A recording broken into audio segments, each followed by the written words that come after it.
Good morning. Today we are talking about the mind. Under the mind, we're looking at the basic levels of consciousness and then the structures of personality, the psychosexual stages of development, and lastly, the defense mechanisms. So we're going right into the mind. So under this one, we're saying Sigmund Freud identified that the human mind has three basic levels of consciousness. The first one is the conscious. Number two, the sub or pre-conscious. And then lastly, the unconscious. Okay, so we're going to start with the conscious. This is a level that consists of every detail that one is aware of at a particular point in time.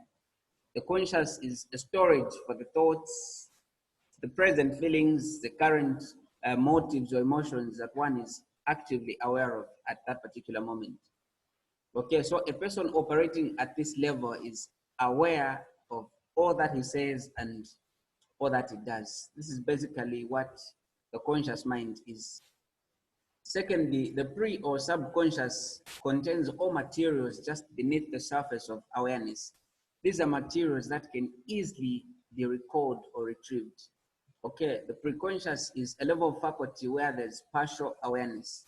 For instance, if a question is asked about your home address, okay, obviously because you're not thinking about it, you wouldn't talk about it unless someone tells you or asks you a question about it.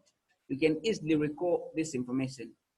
Maybe if you're also asked to remember how many of you were at the same school in grade 1, okay, because you're not thinking about it at the moment, it wasn't on your mind, you were not conscious of that detail. But now that you have been asked, you are forced to maybe sit quietly, think about it and recall. So whatever information you can remember easily and quickly is stored in your pre or subconscious.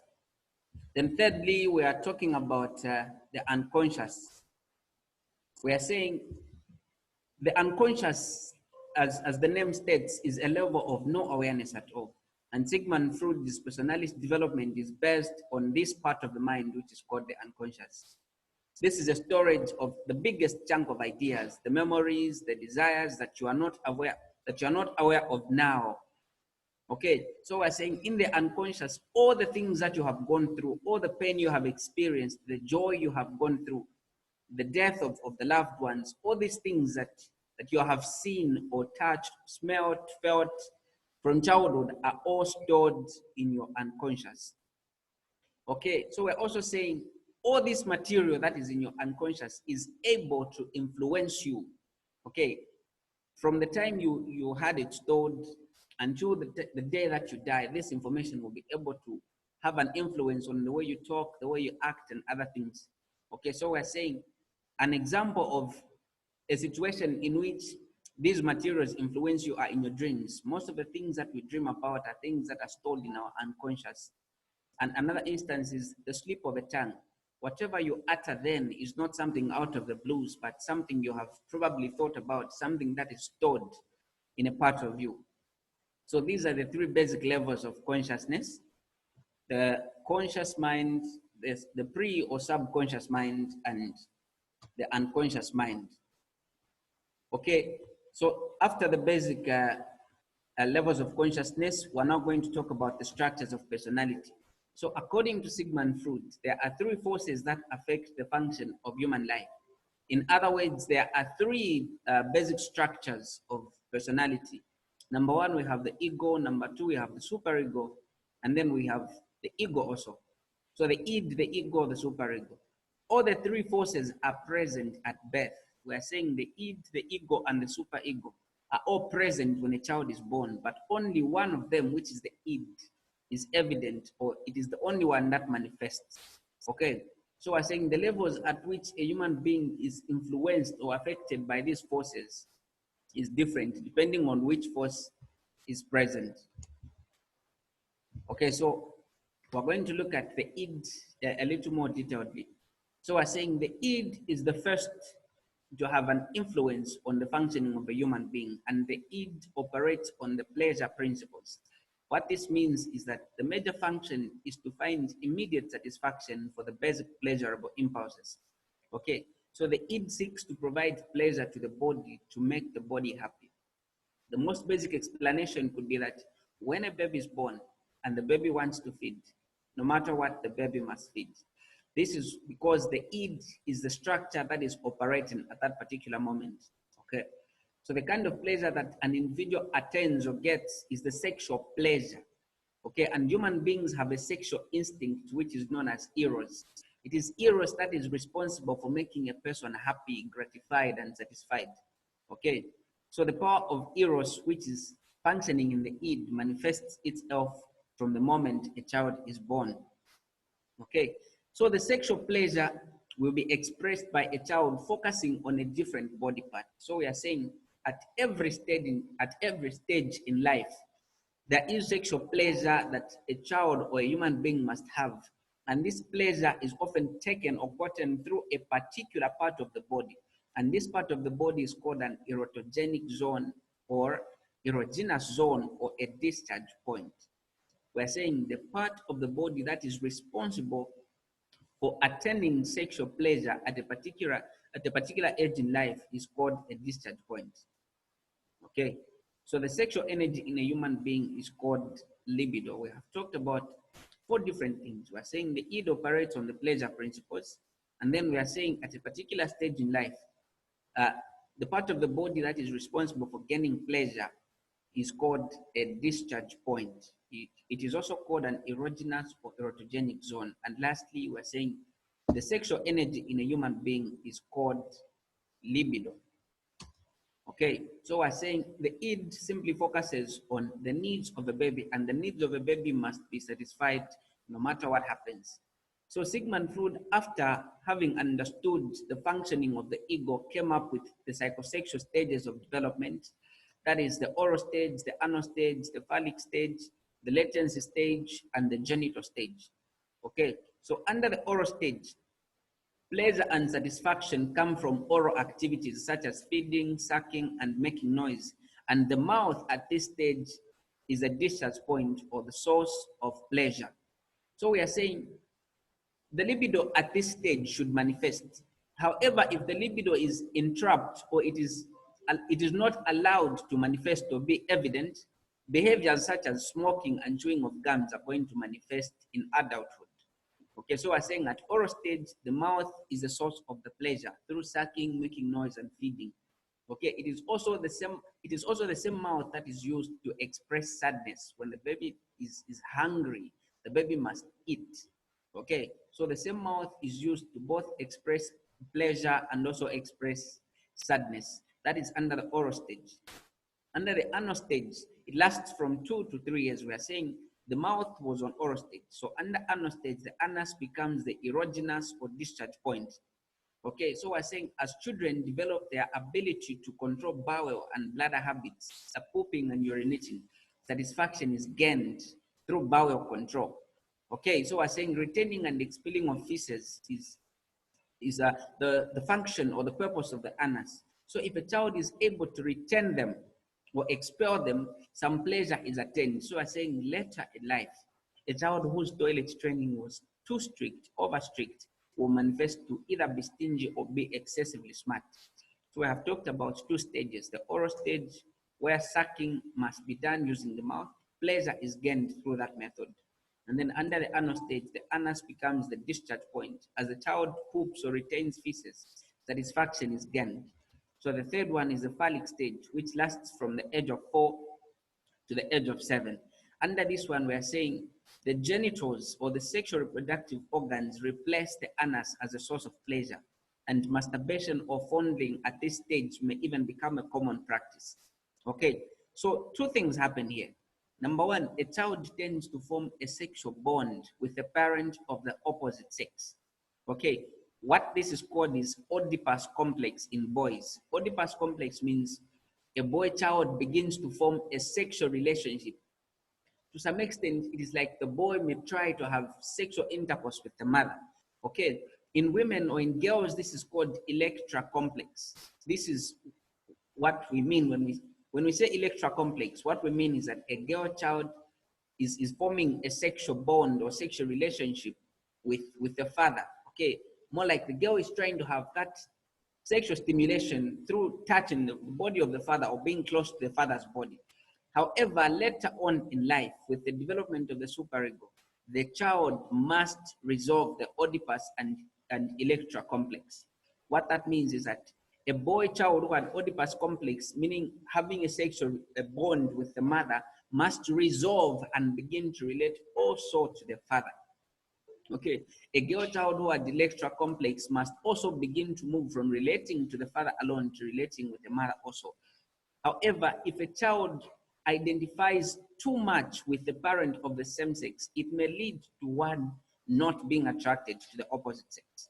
Okay, so these are the characteristics or the features of the phallic stage from the age of 4 to the age of 7. And then on the latency stage, this stage can be seen to last from the age of 7 to the age of 12. This is a period of limbo. What we mean is that there is no sexual energy released at this stage. Okay, what we're saying is that the interest of the child between the age of 7 and 12 moves from sexual interest to having more interest in school, in entertainment. So this is a stage where you see a lot of boys being found among fellow boys, playing with toys, playing soccer, playing other games. Okay, this is also a stage where you see a girl child being found more with other girls. This is why they play with dolls and do other things and just have more interest in drawing and in school. So we're saying sexuality is suppressed by the need for socialization as a child turns outward and forms relationship with others of the same sex. So we're saying latency. A boy relates more with boys and has more interest in school than in sexuality, equally of the girl child. Okay, and then the last one is genital stage. Under the genital stage, we are saying here the sexual interest which was not existing at latency stage begins to exist again. So there's a revamp of the sexual energy. It is released here because the body has now begun to develop more features. Okay, so more reproductive features and maturity can be witnessed or can be seen at the genital stage. It is called genital because the features are now being seen on the body. So the interest is moving again from being found with one of the same sex to being attracted to one of the opposite sex. Okay, this is why you see girls now beginning to watch a lot of movies, and this is why you see people now, or young people having role models. This is a stage where they may begin to even imitate other people.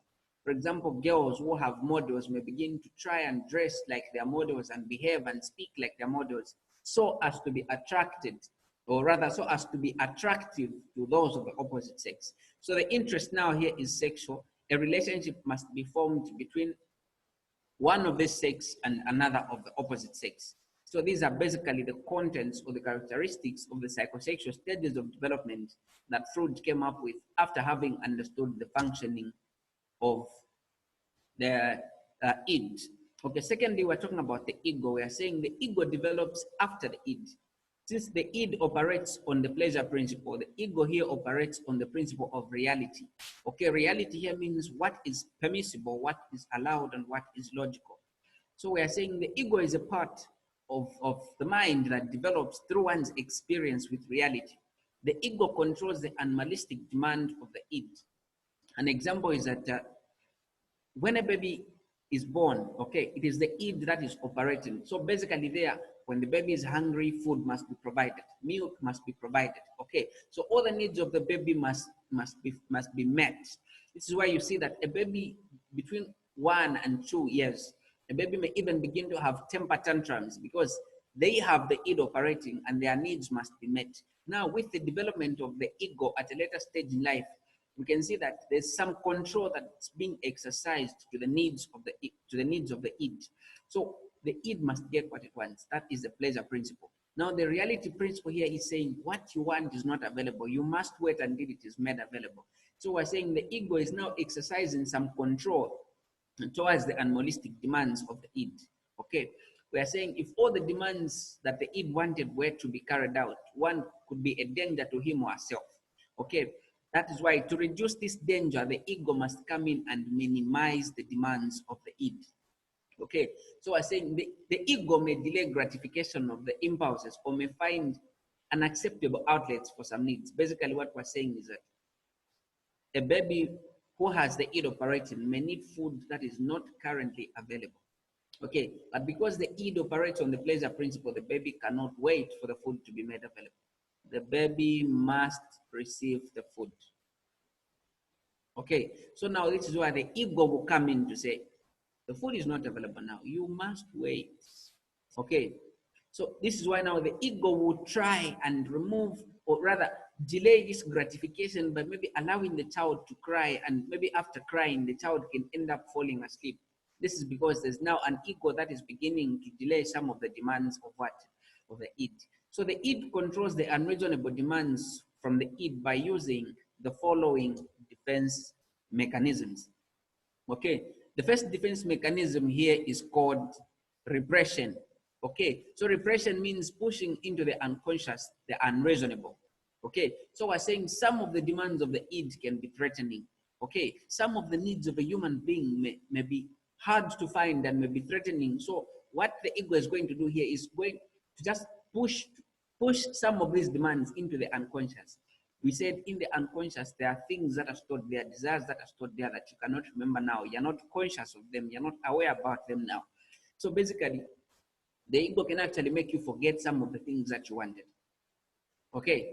So maybe a baby who's crying for a lollipop may just be given jiggies, and to some extent, they may even forget that they actually needed a lollipop at some point. Okay. So this is the first defense mechanism. The ego tries to make you forget what you needed by pushing it into the unconscious. And then the second one is called projection or transference. We are saying when something threatens the ego, in order to get out of that thought, the ego transfers that negative feeling to another person or situation. Okay, for example, a student who fails to make it on the CA1 may just end up blaming the lecturer for the failure. Maybe it's because this man hates me, that is how come he gave me low marks. Okay, maybe because I refused to go out with him, that is how come he's giving me low marks. This is called projection transference. It is you that failed, but you're trying to put the blame on another person. Okay, a husband may end up being frustrated and just blame the wife for the failure of the marriage. Okay, so the third one is called regression. We've talked about repression, transference, or projection. Now we are on regression. We are saying a person tries to justify their wrongdoing by making themselves younger. Okay, maybe a crime that I committed 10 or 5 years ago, if I'm asked about it now, or the blunders I made maybe 2 years ago, I may just claim to be young and say that is how come I committed it. No, I didn't know what I was doing. I was just young and naive. Why did you run away after getting a girl pregnant? No, I was young and naive. That is why I ran away. I was afraid of the responsibility. Okay, so this is called regression. You try to take yourself backwards and say, it is the fault of my age now. It's because I was young that these things happened, that I did what I did. Okay, so it is basically another defense mechanism. Then number 4, we're talking about rationalization or justification. Under this one, somebody simply or basically just tries to justify their wrongdoing. For instance, when a student fails communication skills, he or she is going to say, I came to study medicine, I didn't come to study com skills, so even if I fail, it doesn't matter. Okay, so the word after all is often present in justification, but that is not the case. When one has done something wrong, if they justify their wrongdoing, it is simply a defense mechanism they are trying to use so that they can, try to cope up and pretend they are not guilty. Okay, number 5, we're saying reaction formation. Under this one, we're saying this is a tendency for people to hide true emotions and portraying an opposite feeling, e.g., love portrayed as hate and vice versa. Okay, we're saying when somebody has offended you, but you don't want to make it clear to them that you are offended, so you end up smiling even though you are sad. Okay, and then the other one that is maybe not mentioned in the slide is a denial. For instance, the death of a loved one. You are told this has happened and this person has passed on, and you say, no, this person hasn't passed on. The ego is protecting the body. Maybe one does not have a good coping mechanism. They may end up collapsing. Okay, so the ego tries to protect you from collapsing by telling you it has not happened, convincing you it has not happened. So this is simply a way of defending yourself. It is a defense mechanism used to avoid a threat or a danger. Okay, and then we have sublimation. Under sublimation, it is basically talked about by many people as the best way of defending oneself against a threat. Okay, we're saying you transform an unacceptable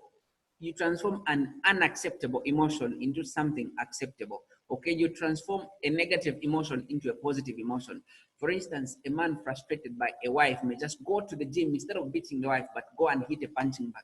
Okay, when you're so upset with the people at home, maybe you just take a walk and go and observe nature. You just go stretching out, you go running, or whenever you have your sexual pleasure rising too high, you just get a piece of paper and just end up writing that old desire for sex into a love poem. Okay, so this is we're saying the transformation of a negative emotion into something positive. It is talked about by a lot of people, a lot of scholars, as the best defense mechanism. Okay. Then the last one is compensation. We're saying one realizes there are failures in one area. So because of that realization, they try to do more in another area. For instance, a child who does not perform well in class may excessively perform well in sports. Okay. A child who may not have a good ability to speak. Somebody who maybe stammers or fails to speak out well may be very good at writing. Okay, it's because they realize their inadequacy in one area and so they overdo what they can manage to do. Okay, so these are basically some of the defense mechanisms that Sigmund came up with after he understood what the functions of the ego were. Okay, and then we're talking about the superego now. Thirdly, we're saying the superego helps the ego to control or neutralize the id, not the ego. Okay, so we are saying the superego operates on the idealistic principle. We have talked about three structures of personality and as well three different principles. We said the id operates on the pleasure principle. We are saying the ego operates on the reality principle, and here the superego operates on the idealistic principle. So we are saying all the do's and don'ts, okay, all the values and beliefs and norms of a society, these are things that are taught to somebody while they are still young, okay, and these are things that we do not have control of, but we just believe in them. So these are the things that lay the foundation of the functioning of the superego. Okay, we're saying the teaching of a child which begins at an early stage is what constructs the superego. Okay, so the superego demands that no matter what happens, an individual must do what is right. Okay, so we're saying whether things are bad or things are okay, the superego demands that one should do what is right. Now understand that the id says I must get what I want no matter what, and here the superego is saying you must do what is right no matter what. So now a conflict may rise where what the superego says is not right is what the id wants. Okay, so when such a conflict or such tension arises or such anxiety arises, it is the duty of the ego to balance the needs of the id and the demands or commands of the superego. So we're saying basically the conflict between the id and the superego has to be balanced by the ego. Okay, so basically all anxiety in a human being rising from conflicts between the id and the superego are balanced by the ego. Okay, so basically these are the things that I just wanted us to look at for today. Basically, we have talked about the basic levels of consciousness, which are the conscious, the pre or subconscious, and the unconscious. And then we have looked at an explanation for each of them, and then we went forward to look at the structures of personality, that is the id, the ego, and the superego. Under the id, we looked at the psychosexual stages of development. And then under the ego, we looked at the defense mechanism, and we looked at the superego and how the ego must balance the conflict between the id and the superego. That is it for today. Thank you so much.